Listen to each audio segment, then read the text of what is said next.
You can never be, nunca puedes estar lo suficientemente seguro, ¿sabes? No quiere como que depender. Yo nada más les quiero decir a todos que teníamos un intro grabado súper divertido sobre que si me siento ofendido, ¿no? Y todo este cuento. Y después me dijo, ya va, déjame chequear si el teléfono está grabando. Y fue como, oh, man. Pero entonces, ahora sí le puedo decir hola a la gente. Sí, claro. Ok, gracias. Por Buenos favor. días, tardes, noches. Esto es Efecto Diálogo. Episodio número, y aquí es cuando comienzo a perder la cuenta. 7. Sí, 7. 7.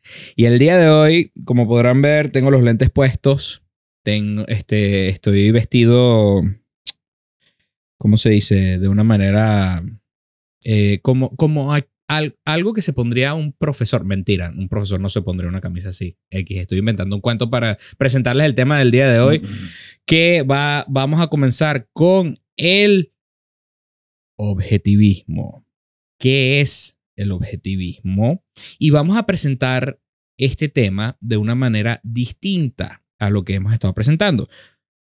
Sucede y acontece que Eduardo y yo compartimos muchas ideas o muchas maneras de pensar. Y para este tema del objetivismo, específicamente de que si una persona puede ser objetiva o no, vamos a presentarlo de la siguiente manera. Al revés. Eduardo va a defender la idea de que una persona, puede ser objetiva.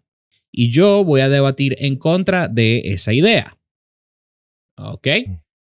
Habiendo dicho eso, creo que hay que comenzar con una definición. Una de las muchas definiciones. Es correcto. Y mientras que perdí mi definición que tenía escrito aquí.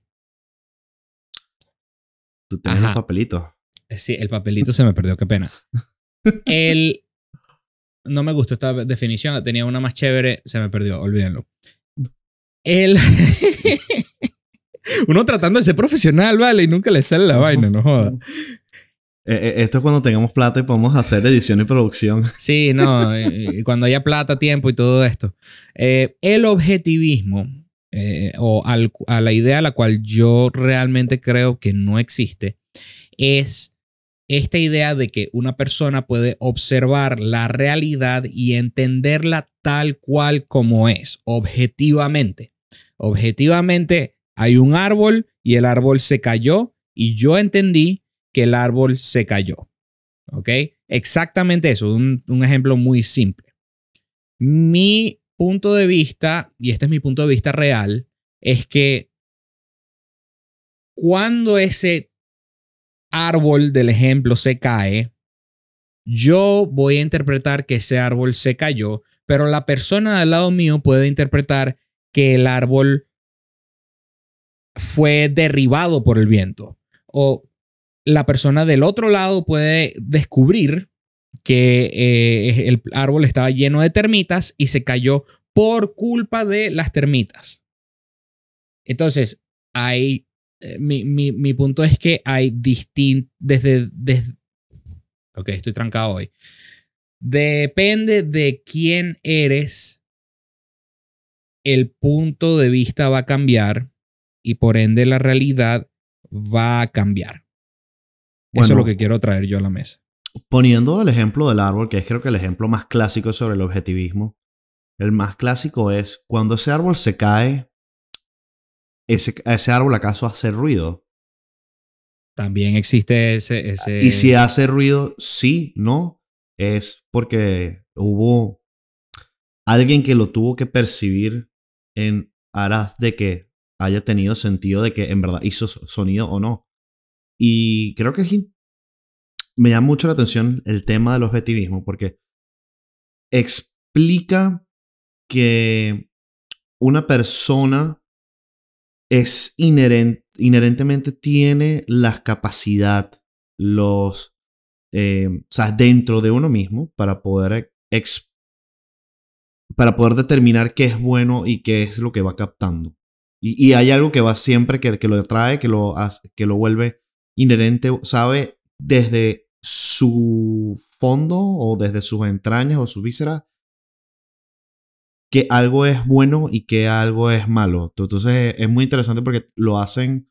He visto muchas de las personas que defienden el objetivismo como el tema de que, ¿sabes? La moralidad no cambia, la sociología cambia. Ok, ya llegué. Es decir, Dios, o sea, por ejemplo, el mensaje, lo de hace mucho también con el tema de la moralidad, el tema de Dios, o sea, si Dios, o sea, al Dios existir, o sea, ¿es Dios y su mensaje cambió con el tiempo o fue la manera como la gente lo captó? Pero la definición entre lo bueno y lo malo sigue siendo algo inherentemente humano y parte del objetivismo que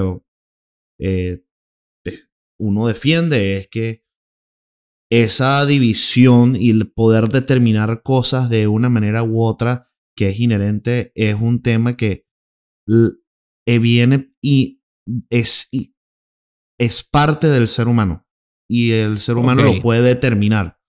Ok. Y que todo el mundo puede llegar y todos los seres humanos pueden llegar a determinar eso, ese mismo eje. Pregunta, entonces ¿tú crees que existe un bien, un ultimate good, un bien común? Un bien común, sí, y un mal común. Existe esta idea de que hay un bien subjetivo y un mal perdón, un bien objetivo y un mal objetivo. Sí, o sea, de una manera muy fácil de determinarla y es, sabes, por medio de, inclusive es muy interesante porque durante distintos milenios y distintas sociedades, ¿sabes? Desde los griegos, los romanos, los católicos, inclusive hasta el sol de hoy, se han logrado o sea, han logrado, por ejemplo, el tema de, por ejemplo, hacerle daño a otra persona, daño a otra persona de una manera, inclusive desde los estoicos o de la antigua Grecia se decía, hacerle daño a alguien implica que te estás haciendo un daño a ti mismo y estás dañando tu alma. Entonces, desde hace milenios se ha entendido que, por ejemplo, el agreder a otra persona, el hacerle un daño a otra persona, es mal para ti. O sea, es una manera de hacer mal en la vida. Al igual que el concepto, por lo menos que hacían, que dictó Justiniano en Roma, que decía, por ejemplo, vivir honradamente o darle a cada quien lo suyo, que era como básicamente el concepto de justicia, es algo que también se va a ir repitiendo en distintas sociedades y en distintos milenios de la humanidad. Y son temas que se han repetido y no es mera coincidencia. Es algo que está ahí dentro de lo que es inherente al ser humano que puede lograr determinar qué es bueno y qué es malo. Yo creo que más bien tiene que ver con lo que te enseñaron a qué es bueno y a qué es malo. Porque tomando el mismo ejemplo de las civilizaciones griegas, el ejemplo que acabas de dar, con respecto a el hacer mal a una persona, significa hacerte mal a ti mismo, al alma, a tu propia alma. Pero si a ti te enseñaron de una manera distinta, si a ti te dijeron, no, el hacer mal a una persona, estás más bien mostrando dominancia y por ende no es una cosa mala, te está poniendo en la jerarquía más alto en la jerarquía de la que tú quieres, de supervivencia, de encontrar una pareja, de poder. Entonces eso puede ser considerado bueno.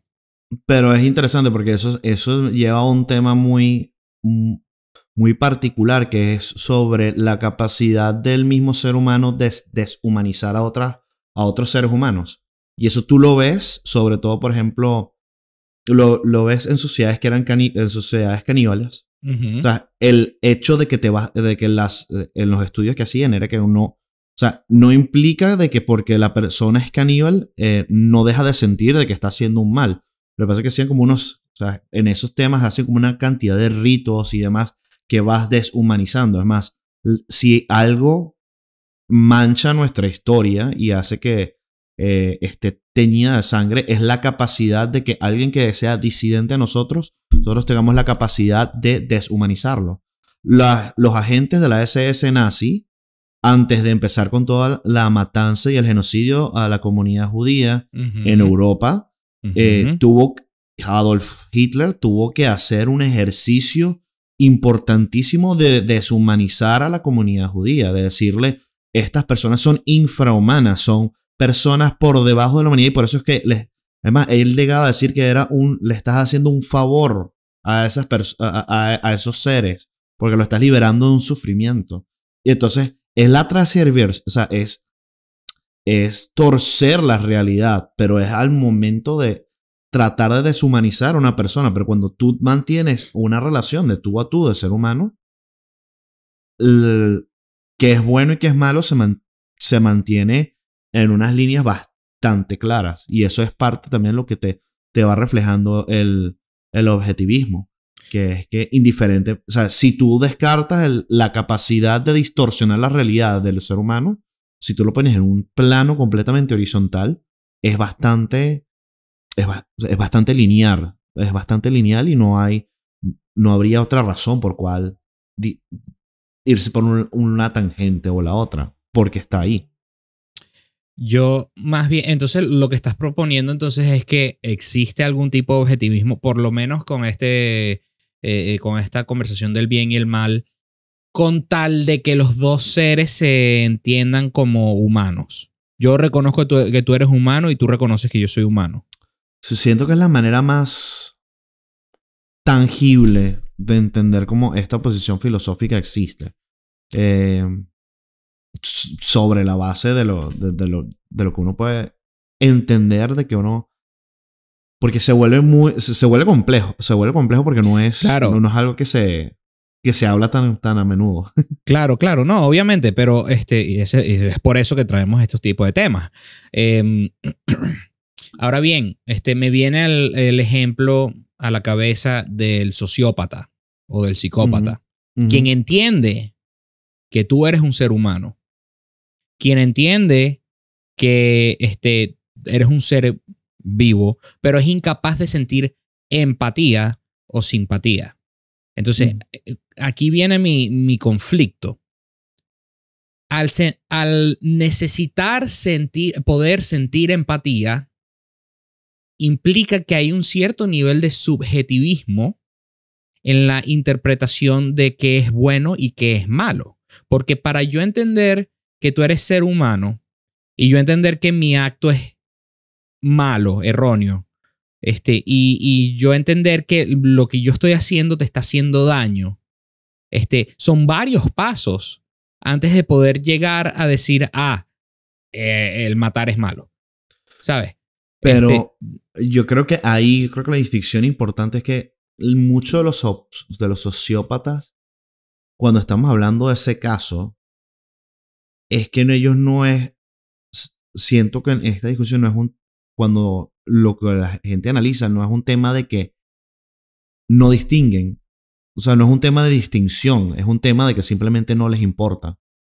Correcto, por la falta de empatía y simpatía. Sí, pero eso, o sea, el no importarle no significa que no pueda saber qué es bueno, qué es malo.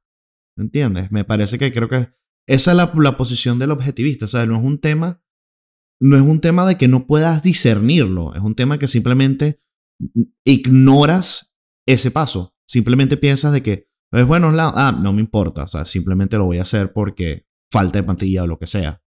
Ya, dice, y al mismo tiempo, es el mismo argumento que se le puede dar, por ejemplo, al altruista, que hace actos completamente desinteresados a favor de otros, que se mantiene igual, pero la persona al final es el opuesto al sociópata porque te dice, sabes, yo hago esto de manera desinteresada y es porque sí, pero cuando le preguntas, pero tú tienes algo de especial y además en su discernimiento, ellos dicen, no, soy completamente indiferente, ¿sabes? Siento que no es acerca de mí, pero la persona es capaz de determinar cuál es lo bueno, qué es lo malo, y en el momento que decide, simplemente dice, bueno, ¿sabes? Voy a extraer de que si es bueno o malo para mí o bueno o malo para lo que sea, simplemente voy a hacerlo porque es lo que me nace. Pero la distinción entre el bien y el mal sigue estando. Pero que la gente se brinque o que haga caso omiso de que si esa decisión es buena o mala, es otra cosa. Sí, pero no es caso omiso. en el mismo ejemplo del sociópata, no es que ignora si es bueno o si es malo. Es que no lo ve como bueno o como malo. Ya, como que no lo llega a entender que es bueno o que es malo. ¿Por qué? ¿Por qué lo digo así? Porque, de nuevo, tomando el mismo ejemplo de estas tribus caníbales que estabas hablando, me cuentas que estas tribus tienen que pasar por un cierto proceso para dehumanizar a la otra persona para que en sus ojos ya no se vea como una persona con la cual tuvieron algún tipo de relación o lo que sea. ¿Ok? De la misma... es que ese tema también me hace un poco conflicto, pero de la misma manera, volviendo al tema del sociópata, el sociópata no, como que no pasa por esos pasos, ya, no pasa por esos pasos de dehumanizar, ¿ok? A la misma vez tiene el concepto, o sea, entiende que tú eres una persona tan persona como yo. Se puede debatir si ellos creen que son más importantes que los otros, eso se puede debatir, pero no, al que le falta esta parte del ser humano que los hace de alguna manera u otra anormales, y lo digo entre comillas para la gente que no nos está viendo, porque la persona anormal simplemente significa que es una anomalidad de lo que normalmente sucede, del común denominador. Al ser una persona anormal, y no tener estas cosas, la empatía, la simpatía, no son capaces de ver o no son capaces de ser afectados. Quizás me estoy equivocando. No son capaces de ser afectados por si su acto es bueno o si su acto es malo. Como lo mencionabas tú, están totalmente desinteresados. Y al estar totalmente desinteresados, no entienden que el concepto de bien o mal no lo terminan de procesar. Sería mi punto.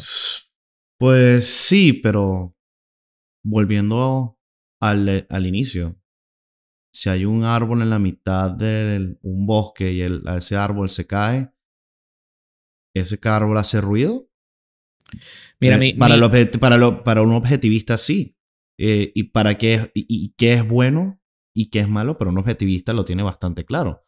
¿Sabes? Los sistemas, o sea, la moralidad es una manera que donde se determina bastante el bien, sobre todo en la escuela objetivista, y lo vuelve determinante. Y es pero simplemente es que la moralidad cambia, también depende de tu escuela de pensar. El hecho de que se cae el árbol, bien. Mira, mi punto en resumen es este. Uh-huh. Yo creo que existe una realidad objetiva que nosotros somos incapaces de entender de una manera totalmente objetiva. Nosotros somos, al ser seres humanos con experiencias, y esto lo mencioné en otro episodio, si mal no me equivoco, con experiencias diversas, con enseñanzas diversas, nosotros vemos el mundo detrás de un cierto tipo de lente. Ese lente es mi manera de entender el mundo. De la misma manera que a alguien le puede tener miedo a un fuego artificial, a otras personas le pueden gustar los fuegos artificiales. Por el simple hecho de que sus experiencias han sido distintas, con un sonido duro, con luces o lo que sea. Vivimos en un mundo objetivamente real, o sea, un plano real, en el cual cada uno interpreta subjetivamente esa realidad. Y por ende, vivimos todos en realidades distintas. Todas nuestras realidades son subjetivamente distintas. ¿Me explico? Sí. Ese es mi punto a concluir, pues. Y mi punto a concluir, ya un poquito más, ¿cómo se llama? Ya un poquito saliendo de la discusión y lo que yo siento y comparto en verdad, es que nosotros definitivamente tenemos un plano, como muy bien dices, objetivo. El detalle es ese, ¿sabes? Es que el plano objetivo en la ubicación en la que estamos, en el espacio-tiempo, cambia. No es exactamente el mismo. Entonces las condiciones de juegos en ese plano objetivo cambian. Y para el ser humano es muy difícil saber si algo existe, si no lo puede percibir. Indiferentemente si el árbol hace ruido o no. Correcto. Entonces, la primera manera para poder, o sea, de nuestro método científico, en verdad, y creo que eso es uno de los temas de la escuela objetivista que le cuesta explicar, es saber que nuestro método científico, el método bayesiano con el que hemos determinado y hemos descubierto tantas cosas de la humanidad, viene sobre la base de que tenemos como ser humano que percibirlo primero. Correcto. Y sobre la base de esa percepción es que podemos llegar a las conclusiones, sean objetivas o que tengan alguna especie de prejuicio subjetivo. Eso es otra cosa. Interpretación. O de interpretación. Bueno, yo creo eso es lo que yo sí, prejuicio subjetivo. Sí, eso es lo que dijiste, sí. Y ese es el gran detalle. Y yo creo que eso es lo bonito. No importa de dónde nazcas, de si sea de una rama objetiva o subjetiva, yo creo que la magia está en conseguir el punto en el medio. Y es en donde los grandes avances han sucedido tanto en la filosofía como en otras ciencias. Yo quiero darle un fuerte aplauso a mi primo Eduardo por haber defendido un punto de vista que quizás no comparte 100%, porque estuvo muy bueno el debate, por así decirlo. Wow. Pero, ¿qué piensan ustedes? ¿Qué argumentos nos faltaron? ¿Cuáles quisieran que desarrolláramos más? ¿Con quién estás de acuerdo? ¿Con el lado subjetivo, el mundo subjetivo o el mundo objetivo? Pónganlo en los comentarios. Por favor, suscríbanse. Denle a la campanita. Acuérdense la Radio Bemba. Y nada, muchachos. Feliz lunes y nos vemos el viernes, ¿ok? Nos vemos. Chao, chao.